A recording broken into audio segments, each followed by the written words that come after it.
Hello friends, welcome to Praveen मंत्रा।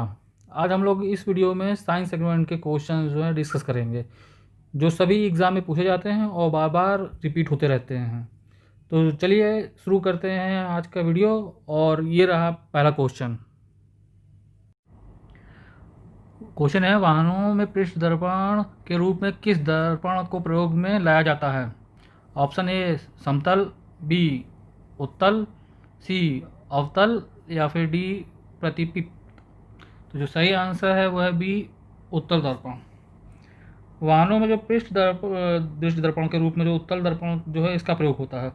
उत्तल दर्पण में किसी वस्तु का बना प्रतिबिंब जो है सदैव आभासी होता है। ये प्रतिबिंब जो होता है ये सीधा और वस्तु से छोटा होता है, मतलब कि उत्तल दर्पण द्वारा जो है काफ़ी बड़े क्षेत्र की वस्तुओं का प्रतिबिंब जो है एक छोटे से क्षेत्र में बना जाता है। इस प्रकार उत्तल दर्पण का जो दृष्ट क्षेत्र है वो अधिक होता है। इसलिए जो मोटर कारों में चालकों के बगल का जो दर्पण होता है वो उसमें उत्तल दर्पण का प्रयोग किया जाता है। Next question.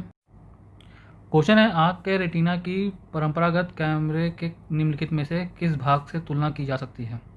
Option A film से, बी लेंस से, सी शटर से, या फिर डी आवरण से। तो जो सही आंसर है वो है फिल्म से। आँख के रेटिना की जो परंपरागत कैमरे की फिल्म से जो है तुलना की जा सकती है। आँख बाहर से जो है कठोर और अपारदर्शी श्वेत झिल्ली से ढकी होती है। इस सफ़ेद झिल्ली को दृष्टिपटल कहते हैं। दृष्टिपटल के सामने का भाग कुछ उभरा हुआ होता है, जैसे इस भाग को कार्निया कहते हैं। कार्निया के पीछे एक जो होता है अपारदर्शी द्रव भरा होता है, जिसे नेत्रोद कहा जाता है। एक कार्निया के पीछे एक पारदर्शी होता है जिसे आइरिस कहते हैं। आइरिस के बीच में एक छिद्र होता है जिसे आँख की पुतली कहा जाता है। पुतली के पीछे नेत्र लेंस स्थित होता है। इसके द्वारा वस्तु का उल्टा, छोटा और वास्तविक प्रतिबिंब लेंस के पीछे दृष्टिपटल पर बनता है। अगला क्वेश्चन। क्वेश्चन है, किसी वस्तु का पूरा प्रतिबिंब देखने के लिए एक समतल दर्पण की न्यूनतम ऊंचाई कितनी होनी चाहिए? तो ऑप्शन ए व्यक्ति की ऊंचाई के बराबर, बी व्यक्ति की ऊंचाई की आधी, सी व्यक्ति की ऊंचाई की एक चौथाई, या फिर डी व्यक्ति की ऊंचाई की दुगनी। तो जो सही आंसर है वो है बी व्यक्ति की ऊंचाई की आधी। समतल दर्पण से व्यक्ति को अपना पूरा प्रतिबिंब देखने के लिए दर्पण की लंबाई कम से कम व्यक्ति की लंबाई की आधी होनी चाहिए। यदि कोई व्यक्ति समतल दर्पण के लंबवत किसी चाल से दर्पण के समीप आता है या दूर जाता है तो अपना प्रतिबिंब दुगना चाल से पास या फिर दूर जाता हुआ जो है वो प्रतीत होता है उसको। अगला क्वेश्चन। क्वेश्चन है, विद्युत बल्ब का तंतु किसका बना होता है? ऑप्शन ए तांबा से, बी एल्युमिनियम से, सी शीशा से, या फिर डी टंगस्टन से। तो जो सही आंसर है वो है डी टंगस्टन से। विद्युत बल्ब का आविष्कार जो है वो सर्वप्रथम एडिसन ने किया था। विद्युत बल्ब का जो तंतु होता है वो टंगस्टन का बना होता है। इस धातु का जो ऑक्सीकरण रोकने के लिए बल्ब के अंदर निर्वात कर दिया जाता है। इसका आवरण जो होता है वो पतले कांच का बना होता है। कभी कभी बल्ब के अंदर जो है पूर्णतः निर्वात करने बजाय जो है उसमें कुछ आर्गन या नाइट्रोजन गैस, कोई मतलब जैसे असक्रिय गैस जो होती है उसको भर दिया जाता है। टंगस्टन धातु का प्रयोग जो है उसमें इसलिए किया जाता है क्योंकि इसका जो गलनांक है वो अत्यधिक होता है। तंतु में धारा जब प्रवाहित होती है तो उसका तापमान जो है 2500 सेल्सियस तक पहुंच जाता है। इस ताप पर जो है तंतु प्रकाश जो है वो देने लगता है। अगला क्वेश्चन। क्वेश्चन है, गोल्डन धान में सर्वाधिक मात्रा किसकी होती है? ऑप्शन ए विटामिन ए की, बी विटामिन बी की, सी विटामिन सी की, या फिर डी विटामिन के की। तो जो सही आंसर है वो है ऑप्शन ए विटामिन ए की, जो होती है इसमें सबसे ज़्यादा। गोल्डन धान में जो है सर्वाधिक मात्रा विटामिन ए की पाई जाती है। सुनाला चावल ओरिजा सेटिवा चावल की एक किस्म है जिसे बीटा कैरोटीन के जैव संश्लेषण के लिए जेनेटिक इंजीनियरिंग द्वारा बनाया गया है। सुनहरे चावल का विकास उन क्षेत्रों में उपयोग करने के लिए किया गया है जिन क्षेत्रों में आहार के रूप में ग्रहण किए जाने वाले विटामिन ए की कमी पाई जाती है। अगला क्वेश्चन। क्वेश्चन है, निम्नलिखित में से कौन स्कर्वी रोग के इलाज के लिए उपयोगी है? ऑप्शन ए आम, बी पपीता, सी आंवला, या फिर डी बैर। तो जो सही आंसर है वो है सी आंवला। विटामिन सी जो है वो जल में विलय विटामिन है, मतलब उस जल में घुल जाता है। इसका रासायनिक नाम जो है एस्कॉर्बिक एसिड है। इसकी कमी से जो है उसका नामक जो रोग होता है। यह विटामिन खट्टे रसदार फलों में जैसे नींबू, संतरा, चीकू, आंवला, टमाटर, पत्तेदार सब्जियों और अंकुरित अनाज में पाया जाता है। अगला क्वेश्चन है निम्नलिखित में से किसका निर्माण हमारे शरीर में नहीं होता है। तो option A vitamin A, B protein, C enzyme या फिर डी हार्मोन। तो जो सही आंसर है वो है option A vitamin A. Vitamin का निर्माण जो है हमारे शरीर में नहीं होता है।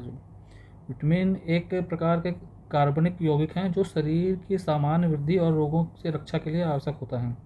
इसकी कमी से जो होता है वो शरीर में किसी न किसी रोग का शिकार हो जाता है। विटामिन से कोई कैलोरी नहीं प्राप्त होती है, परंतु ये शरीर के जो है उपापचय में रासायनिक प्रक्रियाओं के नियमन के लिए बहुत आवश्यक है। यह ऊतकों में एंजाइम का निर्माण करता है जो कोशिकाओं और ऊतकों में पोषक तत्वों को परिवर्तित करने में सहायक है। इसलिए विटामिन को जो है रक्षात्मक खाद्य जो है कहा जाता है। रासायनिक बनावट और किसी किए गए शारीरिक कार्यों के अनुसार जो है विटामिन को ए, बी, सी, डी, ई एवं के नाम से जो है जाना जाता है। विटामिन ए, डी, ई और के जो हैं ये वसा में घुलनशील हैं और बी और सी जो है वो जल में घुलनशील हैं। अगला क्वेश्चन है निम्नलिखित गैसों में से कौन प्रकाश संश्लेषण प्रक्रिया के लिए आवश्यक है।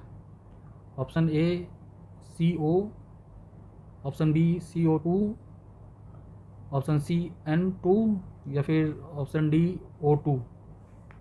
जो सही आंसर है वो है बी CO2। पौधों में जल, प्रकाश और पर्णहरित तथा कार्बन डाइऑक्साइड की उपस्थिति में कार्बोहाइड्रेट का निर्माण की प्रक्रिया को प्रकाश संश्लेषण कहते हैं। प्रकाश संश्लेषण एक जो है उपापचयन और अपचयन की क्रिया है जिसमें जल का उपचयन ऑक्सीजन के बनाने में और कार्बन डाइऑक्साइड का अपचयन शर्करा के निर्माण में होता है। प्रकाश संश्लेषण केवल अदृश्य प्रकाश वर्णों में होता है। बैगनी रंग का प्रकाश में सबसे कम और जो लाल रंग में है के प्रकाश में सबसे अधिक प्रकाश संश्लेषण होता है। अगला क्वेश्चन है मनुष्य के अंगों में से कौन एक हानिकारक विकिरणों से सर्वाधिक प्रभावी है। ऑप्शन ए आँख, बी हृदय, सी मस्तिष्क या फिर डी फेफड़े। तो जो सही आंसर है वो है ए आँख। मनुष्य के अंगों में से आँख हानिकारक विकिरणों में से सर्वाधिक प्रभावी है। आँख जो है शरीर का एक महत्वपूर्ण अंग है जिसकी सहायता से हम वस्तुओं को देखते हैं। किसी वस्तु को स्पष्ट देखने के लिए यह आवश्यक है कि उससे चलने वाले प्रकाश किरणें रेटिना पर ही केंद्रित हों। यदि किरणें रेटिना के आगे या पीछे केंद्रित होती हैं तो वस्तु हमें दिखाई नहीं देती है। सामान्य अवस्था में दूर की वस्तुओं से चलने वाली किरणें स्वतः ही रेटिना पर केंद्रित हो जाती हैं जिससे आँख की पेशियों पर कोई तनाव नहीं पड़ता है, वस्तु हमें दिखाई देने लगती है। यह आँख की जो है सामान्य स्थिति होती है। अगला क्वेश्चन है एड्स होता है। ऑप्शन ए जीवाणु से, बी कृमि से, बी फफूंदी से या फिर डी विषाणु से। तो जो सही आंसर है वो है डी विषाणु से। एड्स एक विषाणु जनित रोग है। यह रोग जो है यौन संबंधों के कारण रुधिर धाराओं में अनियमितता और नशीले पदार्थों के अत्यधिक सेवन से करने से फैलता है। इस रोग का विषाणु जो है HIV है। इस रोग में पीड़ित व्यक्ति की रोग प्रतिरोधक क्षमता समाप्त हो जाती है जिससे किसी रोग के विषाणु या जीवाणु आसानी से रोग पैदा कर देते हैं। रोगों का जो शरीर जगह जगह पर फूल जाता है और खून का संचार अव्यवस्थित हो जाता है और अंततः रोगी की जो है उसमें मृत्यु हो जाती है। अगला क्वेश्चन है मच्छरों के नियंत्रण हेतु प्रयोग होने वाली कीटभक्षी मछली कौन सी है। Option A hilsa, B labeo, C gambusia या फिर डी मिस्टस। तो जो सही आंसर है वो है सी गैम्बूसिया। मच्छरों के नियंत्रण हेतु प्रयोग में होने वाली कीटभक्षी मछली जो है गैम्बूसिया है। गैम्बूसिया ताजे पानी की मछली की एक प्रजाति है। ये जो मुख्यतः मैक्सिको की खाड़ी के जल विभाजक में पाई जाती है। मच्छरों के अंडे व लार्वे के अलावा इनका भोजन पानी में जमने वाली काई, पानी में मरे जीव, हाइड्रिला पौधे इत्यादि हैं। 3 सेंटीमीटर से 5 सेंटीमीटर लंबी ये मछली जो है मच्छर के अंडे और लार्वे को चट करके लोगों को डेंगू और मलेरिया जैसे घातक बीमारी से बचाने में सहायक है। अगला क्वेश्चन है किस शारीरिक प्रक्रम से थ्रोम्बिन का संबंध है? ऑप्शन ए उत्सर्जन, बी रक्त जमाव, सी प्रजनन या फिर डी वृद्धि। तो जो सही आंसर है वो है बी रक्त जमाव। रक्त जमाव में थ्रोम्बिन का संबंध है। रक्त में जो है प्रोटीन की मात्रा अत्यधिक होती है।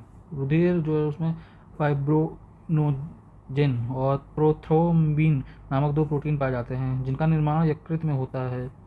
ये जो है रुधिर को जमने में सहायता करते हैं। यही कारण है कि रुधिर वाहिनी नलिकाओं में रुधिर नहीं जमने पाता है इसमें। अगला क्वेश्चन है इंडियन गैस एक मिश्रण है। ऑप्शन ए ब्यूटेन और हाइड्रोजन का, बी ब्यूटेन और ऑक्सीजन का, सी ब्यूटेन और प्रोपेन का, और फिर डी मेथेन एवं ऑक्सीजन का। तो जो सही आंसर है वो है सी ब्यूटेन एवं प्रोपेन का। इंडियन गैस जो है ब्यूटेन और प्रोपेन का जो है मिश्रण है। यह पेट्रोलियम गैस जो है कुएं से निकलती है। इसमें 95% जो है हाइड्रोकार्बन होता है जिसमें 80% मेथेन रहता है। घरों में प्रयुक्त होने वाली इस गैस को द्रवित पेट्रोलियम गैस कहते हैं। यह ब्यूटेन और प्रोपेन का मिश्रण है जिसे उच्च दाब पर द्रवित कर सिलेंडरों में भरा जाता है। एलपीजी अत्यधिक ज्वलनशील होता है तथा इससे होने वाली दुर्घटनाओं से बचने के लिए इसमें सल्फर के यौगिक जो है उसको मिलाया जाता है ताकि इसके रिसाव से उसकी गंध को पहचाना जा सके और रिसाव को बंद किया जा सके। अगला क्वेश्चन है वायु भरे गुब्बारों में हीलियम को हाइड्रोजन की अपेक्षा वरीयता दी जाती है क्योंकि यह ऑप्शन ए अपेक्षाकृत सस्ता है, बी अपेक्षाकृत कम घना होता है, सी अपेक्षाकृत अधिक उठने की शक्ति रखता है, या फिर डी वायु के साथ विस्फोटक मिश्रण नहीं बनता है। जो सही आंसर है वो है अपेक्षाकृत यह कम घना होता है। वायु भरे गुब्बारों में जो है हीलियम को हाइड्रोजन की अपेक्षा वरीयता दी जाती है क्योंकि इसमें हीलियम जो है वो कम घना होता है। हीलियम हल्की और अज्वलनशील गैस है। हाइड्रोजन जो है अत्यधिक ज्वलनशील गैस है और वायु की ऑक्सीजन के साथ बहुत विस्फोटक के रूप में अभिक्रिया करती है। हीलियम गैस जो है गुब्बारों को उठाने की शक्ति हाइड्रोजन गैस की शक्ति का जो है 92% अधिक भाग है। तो हीलियम गैस की अक्रिय और अज्वलनशील होने के कारण इसे जो है वायु वाले गुब्बारों में प्रयुक्त किया जाता है। अगला क्वेश्चन है निम्नलिखित में से कौन सा मानव गुर्दे का सामान्य कार्य नहीं है? ऑप्शन ए रक्त में जल की मात्रा का नियंत्रण करना, बी रक्त में शर्करा की मात्रा का नियंत्रण करना, सी यूरिया को छान कर बाहर करना, या फिर डी कई हार्मोनों का स्राव करना। तो जो सही आंसर है वो है बी रक्त में शर्करा की मात्रा का नियंत्रण करना। वृक्क का जो मुख्य कार्य होता है वो ये है कि पहला कि वृक्क जो है स्तनधारियों और अन्य कशेरुकी जंतुओं में मुख्य उत्सर्जी अंग है जो उपापचय के फलस्वरूप उत्पन्न विभिन्न अवशिष्ट पदार्थों को जो है मूत्र के रूप में शरीर से बाहर निकालता है। ये जो है दूसरा जो है रुधिर के परासरणी दाब और उसकी मात्रा को जो है नियंत्रण करता है। रुधिर के जो फिर तीसरा जो है रुधिर के विभिन्न पदार्थों का वर्णात्मक उत्सर्जन कर वृक्क शरीर से रासायनिक अखंडता बनाने में सहायक होता है। इसमें जो है चौथा जो है शरीर में परासरण नियंत्रण द्वारा वृक्क जल की निश्चित मात्रा बनाए रखता है। और पांचवा है यह रुधिर में हाइड्रोजन आयन सांद्रण करता है और यह अम्लीय और क्षारीय पदार्थों का शेष भाग का निष्कासन जो है वो शरीर से बाहर करता रहता है।